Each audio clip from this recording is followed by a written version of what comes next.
स्वागत है आप सभी का एनएफ न्यूज पर। मैं हूं आपके साथ रोहित। सेना का जिक्र जब होता है तो हम सब उनकी शौर्य गाथा को याद करते हैं, उनके अदम्य साहस को याद करते हैं। हम ये नहीं देखते हैं कि कौन सा जवान किस धर्म का है, किस जाति का है, लेकिन इस देश में कुछ लोगों के चश्मे से सेना के जवानों का भी धर्म दिखने लगा है, ऐसा लग रहा है। और इसीलिए वो कह रहे हैं कि सेना में शीर्ष पदों पर या सेना पर 10% लोगों का कंट्रोल है। ये वही लोग हैं जो कि देश में घूम घूम कर जाति की बात करते हैं। कभी फैशन शो में कहते हैं कि दलितों को, महादलितों को, ओबीसी को नहीं मिल रही है जगह। कभी कहते हैं कि क्रिकेट टीम में नहीं मिल रही है, कभी कहते हैं कि नासा में नहीं, इसरो में नहीं मिल रही है। और अब हद पार करते हुए ये भी ज्ञान देने लगे हैं कि 10% उच्च श्रेणी के लोगों के कंट्रोल में भारतीय सेना है। मैं जिक्र कर रहा हूं रायबरेली के सांसद, नेता प्रतिपक्ष राहुल गांधी की, जिन्होंने बिहार चुनाव के दौरान यह बयान दिया। अब यह समझने की कोशिश करेंगे हम अपने खास मेहमान lieutenant general retired Sanjay Kulkarni ji से। बहुत बहुत स्वागत है सर आपका एनएफ न्यूज पर। धन्यवाद रोहित। सर, आप लोगों ने तो इतनी सेवाएं दी, वाकई में क्या ये सच है क्या कि 5 से 10% लोगों के कंट्रोल में सेना है, वो भी उच्च श्रेणी के लोगों के? रोहित, सबसे पहले तो बहुत बहुत धन्यवाद कि आपने एक इम्पोर्टेंट टॉपिक के ऊपर कम से कम हमने हमारी राय जानने की कोशिश की। ये सरासर गलत है, इसमें कोई शक नहीं होना चाहिए, सरासर गलत।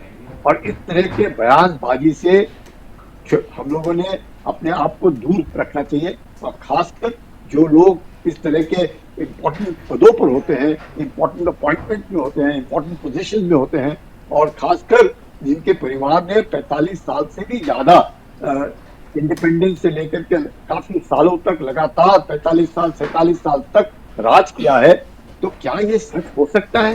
कभी नहीं हो सकता है। गलत, सरासर गलत। जो भी जवानों का जो भर्ती होती है वो हम लोग बोलते हैं RMP, रिक्रूटेबल मेल पॉपुलेशन। हर एक स्टेट, यूनियन टेरिटरी का लिया जाता है। ये 1966 से लगातार ये इसको इम्प्लीमेंट कर रहे हैं, 1966 से। और उससे पहले अलग मतलब भर्ती होती थी। अब उसमें थोड़ा सा और जो बदलाव आया है ये, क्योंकि पहले हम लोग रिटन टेस्ट लेते हैं। पहले क्या भर्तियां होती थी, रैलीज लगती थी, बड़े लाखों में, आज भी लाखों में लोग आते हैं। उस वक्त भीड़ बहुत ज्यादा हो जाती थी, तो उससे अपना रिटन टेस्ट हो जाता है, उसके बाद उनका फिजिकल टेस्ट होता है, फिर उसके बाद मेडिकल टेस्ट होता है। और हर एक स्टेट में, कई स्टेट्स के जो जितना उनका मेल पॉपुलेशन तकरीबन 10% उसकी हम लोग लेकर के भर्ती करते हैं। ये कहना कि 10% जो लोग हैं वो पूरे का पूरा गलत, सरासर गलत। 10% of the mail population of the state stroke union territory, जिसका रिक्रूटेबल मेल पॉपुलेशन जितना है उसका 10%। जैसे कि मैं भर्ती के लिए हम तो 65-40 आदमी साल के वर्ग लोगों को नहीं लेते, हम 16 साल से लेकर के 18 साल, कितना होगा, तकरीबन 10% होगा। तो वो सोच करके उसको, उस स्टेट को हम उतने वैकेंसी देते हैं और वहां पे भर्ती होती है। लेकिन सर, इस तरीके के बयान देकर क्या साबित करने का प्रयास किया जा रहा है? बहुत गलत। मेरे को नहीं मालूम है उनके दिमाग में क्या चल रहा होगा। अगर उनके दिमाग में चल रहा है कि इससे लोगों के बीच में आक्रोश पैदा किया जाए, तो मुझे लगता है लोगों ने ही उनको सजा देनी चाहिए। और न्यायालयों ने भी इस तरह के बयानबाजी से उनको पूछना है। ये नहीं कि उन्हें हमने माफी मांगी, सॉरी हमें मालूम नहीं था, ऐसे नहीं। ये सॉरी और बाला इलाहाबाद हाईकोर्ट का मुझे एक टिप्पणी याद आती है। राहुल गांधी ने माफी मांगी थी और उनसे सेना के ही इसी तरीके के बयान पर कहा गया था कि अगर आप सच्चे भारतीय हैं, सच्चे देशभक्त हैं, तो आगे से इस तरीके के बयान नहीं देंगे। राहुल ने उस वक्त आश्वस्त किया था कि अब ऐसे बयान नहीं आएंगे, लेकिन फिर उसी तरीके से बोल रहे हैं। ये तो जो अपने न्यायालय हैं, सरकार है, उन्होंने देखना है कि अगर कोई भी आदमी हो, वही नहीं कोई भी आदमी इस तरह के बयानबाजी करता है, फूट डालने की कोशिश करता है कि नहीं जी आप लोगों को ऐसे कुछ नहीं है, कुछ भी नहीं है, सवाल नहीं पैदा होता अगर ऐसा होता। अफसरों की भर्ती के लिए कॉम्पिटिटिव एग्जाम होता है जो सीडीएस के द्वारा यूपीएससी का कंट्रोल होता है। उसमें जो पास, उसमें भी लाखों लोग बैठते हैं, उसमें जो पास होते हैं फिर वो अपने एसएसबी इंटरव्यू के लिए जाते हैं, उनका मेडिकल होता है, उनकी मेरिट लिस्ट बनती है, वो टोटल मेरिट पे होता है। तो वहां पे कोई रिक्रूटेबल मेल पॉपुलेशन के ऊपर नहीं है अफसरों की भर्ती में। यहाँ पे क्योंकि हर एक स्टेट, अब कई स्टेट जो है उसका पूरा फायदा उठाते हैं, कई स्टेट है जो उसका पूरा फायदा नहीं लेते हैं। जैसे गुजरात ले लिया हमने, तो वहां से जितने उनके रिक्रूटेबल मेल पॉपुलेशन है वो अपना पूरा नहीं लेते हैं। और कई एक ऐसे स्टेट है जैसे उत्तर प्रदेश हुआ, उत्तराखंड हुआ, बिहार हुआ, हिमाचल हुआ, पंजाब हुआ, वहां से तो वो पूरा जितना उनकी वैकेंसी है वो पूरा इस्तेमाल करते हैं। तो ये जो बयानबाजी है, मुझे लगता है एक तो स्टेटमेंट देना चाहिए सरकार ने, ये जो इन्होंने बोला है सरासर गलत और झूठ बोला है, जिसके लिए मेरी राय में ऐसे लोगों को बयानबाजी से सख्त बचना चाहिए। ये कहना है कि सॉरी मेरे को नहीं मालूम था, गलती नहीं, ये सॉरी वाली गलती नहीं है। आप लीडर ऑफ ऑपोजिशन है, अगर आप लीडर ऑफ ऑपोजिशन है तो आपको मालूम होना चाहिए आपने कुछ इस तरह के कथन देने से पहले, क्योंकि बहुत गलत। और मुझे लगता है अगर वो ये सोचते हैं कि इससे इलेक्शन जीतना है, इलेक्शन तो लोग जीतेंगे हारेंगे, इसमें कौन सी बड़ी बात है। कोई भी एक ही जीतेगा ना, दो तो जीत नहीं सकते, कोई एक ही जीतेगा किसी भी इलेक्शन में। तो मुझे लगता है ये बहुत सख्त और इसके लिए सजा मिलनी निहायत जरूरी है, क्योंकि एक ऐसा इंस्टीट्यूशन जिसके ऊपर हम सबको गर्व है, मेरे को नहीं क्योंकि मैं एक सैनिक रहा फौज के अंदर 40 साल की नौकरी, नहीं, सबको, पूरे भारतीयों को गर्व है। और इसके जो भी लोग आते हैं अपने मेरिट के ऊपर आते हैं, अपने दम पे आते हैं, मेहनत करते हैं, और अगर इस तरह की फूट डालने की कोशिश की, मेरी राय में बहुत गलत है। जी सर, चुनाव आते रहेंगे जाते रहेंगे, जीत हार होती रहेगी, लेकिन इसी देश में जब अभी नेपाल में इस तरीके का तख्ता पलट हुआ, बांग्लादेश में हुआ, तो इसी देश में कहा गया कि नेपाल से भारत या बिहार बहुत ज़्यादा दूर नहीं है, यहाँ पर भी ऐसी स्थितियाँ पैदा हो सकती हैं। इसी देश में ट्वीट किया गया कि जिम्मेदारी अब जंजीज की है, क्योंकि नेपाल और बांग्लादेश में जंजीज ने क्या कुछ किया वो सब देखा। अब उससे भी काम नहीं बन पाया, तो क्या फिर जो हाल बांग्लादेश या पाकिस्तान की आर्मी का है, अब उसी तरीके के यहाँ बयान देकर विद्रोह कराने की कोशिश की जा रही है क्या? देखिएगा रोहित, जिस तरीके से आपके दिल में आक्रोश है और मेरे दिल में आक्रोश है, तो क्या आपको लगता है कि देशवासियों के बीच में आक्रोश नहीं होगा? क्या देशवासी ऐसे बयानबाजी के ऊपर उनको सजा नहीं देंगे? लेकिन वो बात अलग है, इलेक्शन हारे वो बात अलग है। सवाल ये है कि क्या हम लोगों के पास क्योंकि मुंह है, एक माइक है, इसका मतलब ये थोड़ी कि हम कुछ भी बयानबाजी देते रहेंगे, अपने देश के बरखिलाफ नहीं बोल सकते हम लोग।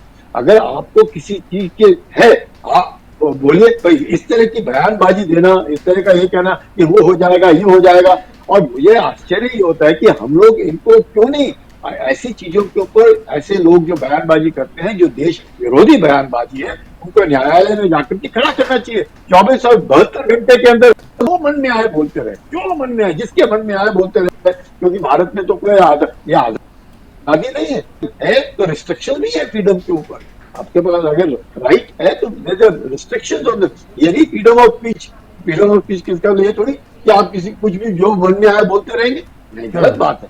अगर किसी की भाषा से मेरे दिल में आक्रोश पैदा हुआ है तो वो भाषण गलत है।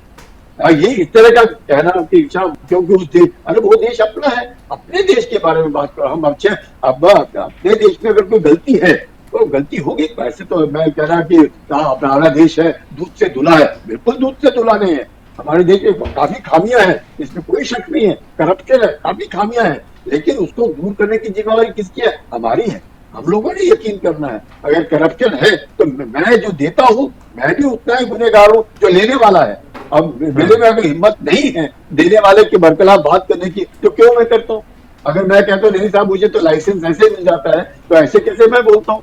अगर मैं बोलता हूँ इस तरीके से तो मेरे से पूछना चाहिए कि आप कैसे कहते हैं। ये जो भावना पैदा कर रखी है देश के अंदर, जो आया मुंह में बोलते हो, मुझे लगता है रोहित बहुत गलत है और ऐसे लोगों के खिलाफ कार्रवाई होनी चाहिए। जी सर, आखिरी सवाल मेरा, इस देश में जब भारतीय सेना ने स्ट्राइक किया तब सबूत मांगे गए, जब अभी हाल फिलहाल में ऑपरेशन सिंदूर हुआ तब कहा तो इस देश के विपक्ष ने कि हम सेना और सरकार के साथ हैं, लेकिन 10 दिन बाद पूछने लगे, किसी ख्वाजा आसिफ ने कह दिया कि सोशल मीडिया पर राफेल गिरा है, तो हर दिन यही पूछने लगे बता दो कितना राफेल गिरा है। इंटरेस्ट इस देश के विपक्ष का इसमें नहीं रहा कि पाकिस्तान के कितने मारे गए या कितने उनके विमान गिरे, लेकिन भारत का कितना गिरा, जबकि सेना और सरकार ने दोनों ने बताया। फिर भी ऐसे बयान जो कि पाकिस्तान में जाकर हेडलाइन बन जाएं। फिर बिलावल भुट्टो कहे कि हम तो चाहते हैं कि प्रधानमंत्री राहुल गांधी होने चाहिए। देखिए रोहित, ये देश अपने देशवासियों से चलता है। कोई दूसरा के देशवासी यहाँ पर अगर वोट देने लगेंगे तो उसके ऊपर अभी एसआईआर है जो जब लागू हो जाएगा, जो बाहर के लोग हैं वो भी बाहर चले जाएंगे, वो यहाँ पे वोट नहीं कर सकेंगे। लेकिन इस तरह के बयानबाजी, आपको आश्चर्य होगा, मैं परसों या थोड़े दिन पहले किसी चैनल पे था, तो उनमें वो इस्लामाबाद से भी कोई उनके भी पत्रकार थे, तो उन्होंने बिल्कुल जो आप कह रहे हैं वो बात कही। उन्होंने कहा आपके प्रधानमंत्री तो आप ही के लीडरों को, उन्होंने नाम लेकर कहा कि आपके राहुल गांधी तो बोल रहे हैं कि नरेंद्र सरेंडर, तो आप लोग तो ऑप्शन तो हार गए और आप हमें बोल रहे हैं हम हार गए, ऐसे कैसे? तो आप समझ सकते हैं कि इस्लामाबाद से वो टेलीविजन के ऊपर जो डिबेट डिस्कशन हो रहे हैं वहां से लोग तो इस तरह की बात करें, इनका नाम लेकर के। तो ये साफ दर्शाता है कि इस तरह के बयानबाजी से हम लोगों ने बचना चाहिए। और इस तरह के आपके मतलब इंडिविजुअल, कोई भी, मेरे को आप पसंद नहीं है, आपको मैं पसंद नहीं हूँ, मैं आप एक दूसरे के बीच में बयानबाजी करते हैं, बात देश जहां आता है, जहां देश का सवाल होता है, हम लोगों ने बिल्कुल, इसमें कोई शक नहीं, ये सब ने मिल करके एकजुट होकर के बोलना है देश हमारा है, हमें प्यारा है और हम इसके लिए अपनी जान निछावर करने के लिए तैयार है। हमारे देश में खामियां है, हम इसको सुधारेंगे, और सुधारने के हम लोगों ने एक तरीका भी देना चाहिए। ये नहीं बोल रहे हम सुधार, बताइए किस तरीके से, अगर नहीं कर रही सरकार उसके ऊपर आप आइए, बिल्कुल आइए कि साहब आपने ये कहा ये नहीं हो पाया, यहाँ पे आपने कहा था इतना होगा, नहीं हुआ है, करेंगे वो कार्रवाई।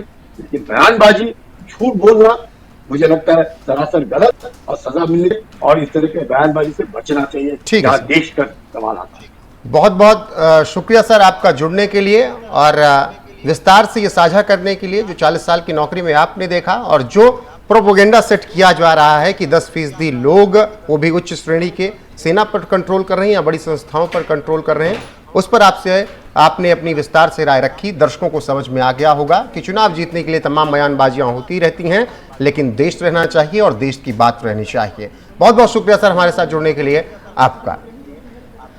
बाकी आपकी क्या राय है दर्शकों की, कमेंट सेक्शन में जरूर बताइएगा। सर ने जो बातें कही उस पर बने रहेगा एनएफ न्यूज पर लगातार देश और दुनिया की हर एक अपडेट आपको यहां पर मिलती रहेगी। नमस्कार।